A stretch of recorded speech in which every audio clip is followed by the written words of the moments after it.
A human hand in a black glove injects some substance into the yolk of an egg, and after a few minutes, it divides, producing an identical egg.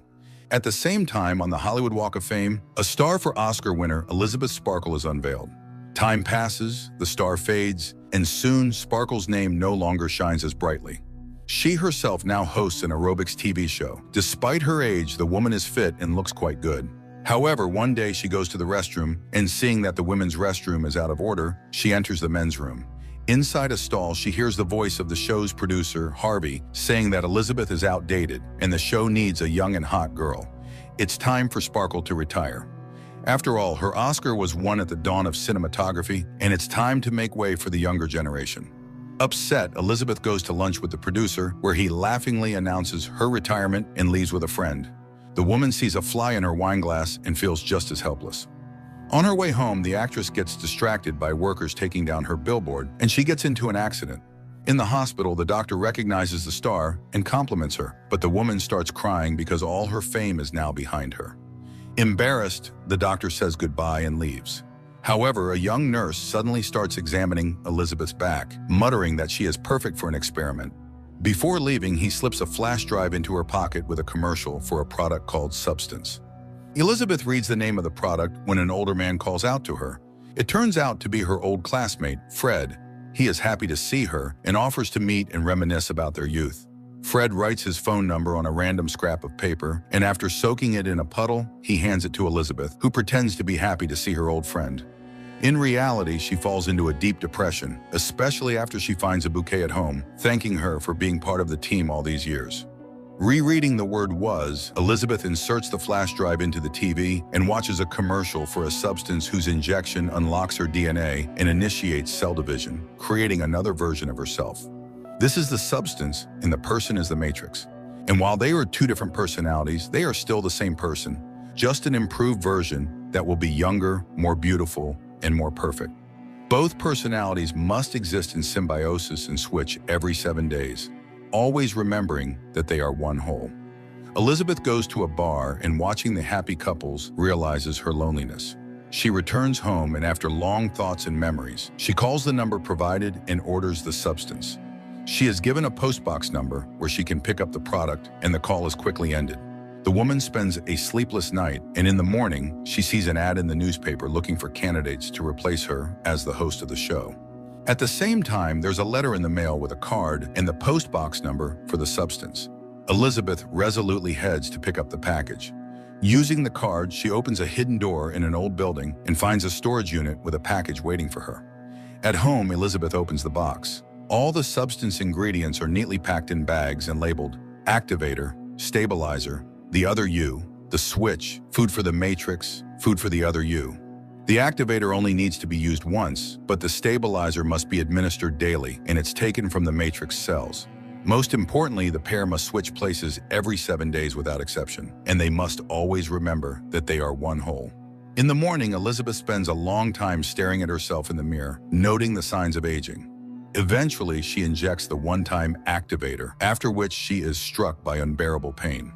The woman falls to the floor, writhing in agony as her back splits open, and from within emerges her younger version. This new personality gradually comes to her senses, and upon looking in the mirror, she sees the reflection of a young and very beautiful girl. For a while, she revels in her new state, but then she notices Elizabeth's body. First, the girl tidies it up, stitching up the horrible tear in her back. Then she goes to her bed. In the morning, the girl takes a shower, and suddenly she feels unwell. She pulls out special syringes and injects herself with the stabilizer, drawn from the spine of the unconscious matrix, Elizabeth. Then she goes to the living room, delighted with her new, young, and strong body. Later, the girl goes to a casting call, buying a seductive swimsuit along the way. She takes the name Sue and has a stunning effect on the producer's assistants and eventually on Harvey himself. Sue is chosen to replace Elizabeth as the show's host. Although the girl immediately warns that every 7 days she will leave to care for her sick mother. This completely wins over Harvey, as the audience will surely love it. Sue begins to enjoy the fame that once belonged to the original version. However, the week flies by, and it's time for the switch. Sue attaches special tubes to her arms, allowing the substance to flow through. Soon Elizabeth comes to, while Sue's body slips into a coma. The woman cleans herself up and goes to the TV studio, where Harvey presents her with a gift from the crew. Back home, Elizabeth marks the days when she can be herself on her calendar. She spends all her time at home. At the end of the week, she receives a message about a new batch of substance delivered to her postbox. After 7 days, they switch again. Sue enjoys her new life, starring in commercials and reveling in her growing popularity. But one day, she starts thinking about the Matrix body and sets up a secret room in the bathroom. Just as she finishes, her neighbor knocks on the door, complaining about the noise from the tools. Seeing Sue, the man is immediately smitten and offers his help, but the girl slams the door and hides Elizabeth's body in the secret room, then replaces her portrait on the wall with her own. Sue's show becomes wildly successful, with the ratings soaring, much to the producer's delight. The girl starts making new friends and attending parties. One evening, she brings a young man home, but when things get intimate, she suddenly feels unwell and remembers that it's time for the switch. Sue rushes to the secret room and performs an additional stabilization procedure.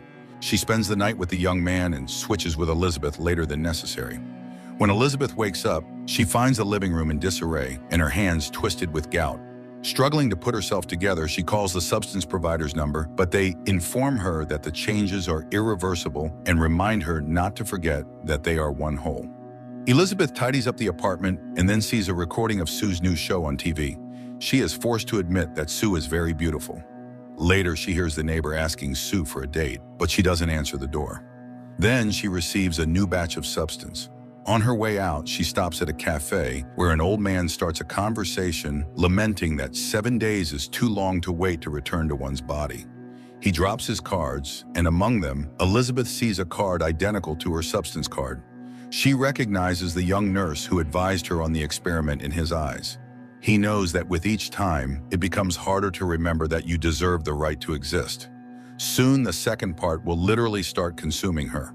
Elizabeth runs home, bumping into Sue's boyfriend, who of course doesn't recognize her. But this makes her remember Fred. She dials his number, and her ecstatic classmate arranges a meeting at a cafe.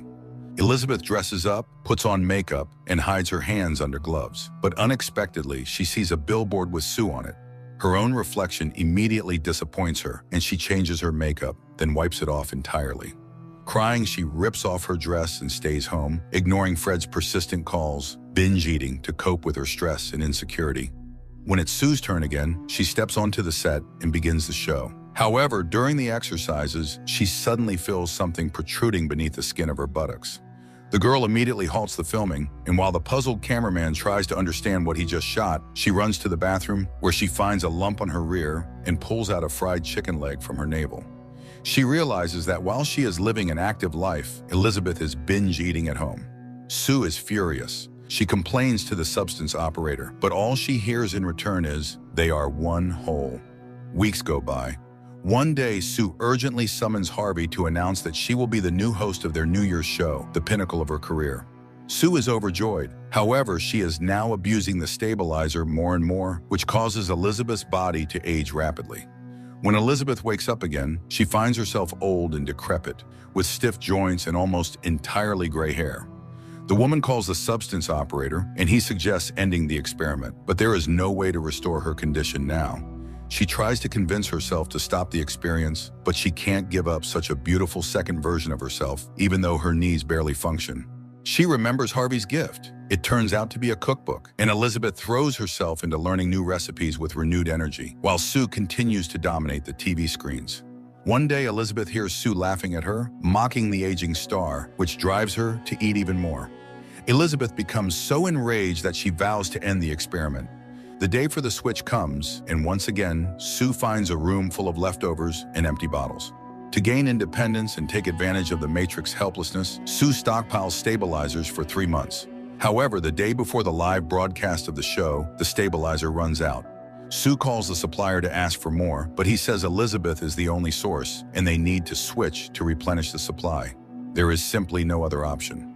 Sue, barely conscious, starts the switch. Her boyfriend hears strange noises coming from the bathroom, but the girl doesn't open the door because inside is now a hideous, bald woman with a deformed hump. Finally, she yells at him, and he runs off. Elizabeth, now a horrific creature, calls the substance operator and begs to end the experiment. Then she heads out for the final batch. Returning home, she drags Sue's body into the living room and prepares to inject her with the serum that will kill her duplicate. With the syringe ready, she looks around, staring at the portraits of Sue for a long time. She realizes she can't kill her young version. Elizabeth brings Sue back to consciousness. Seeing the half-empty syringe and realizing what Elizabeth had intended, Sue flies into a rage, beating her Matrix to death. Afterwards, she goes to the New Year's show. She is dressed in a gorgeous gown, but suddenly Sue feels unwell and runs to the bathroom. It turns out that with the Matrix dead, Sue's body begins to rapidly deteriorate.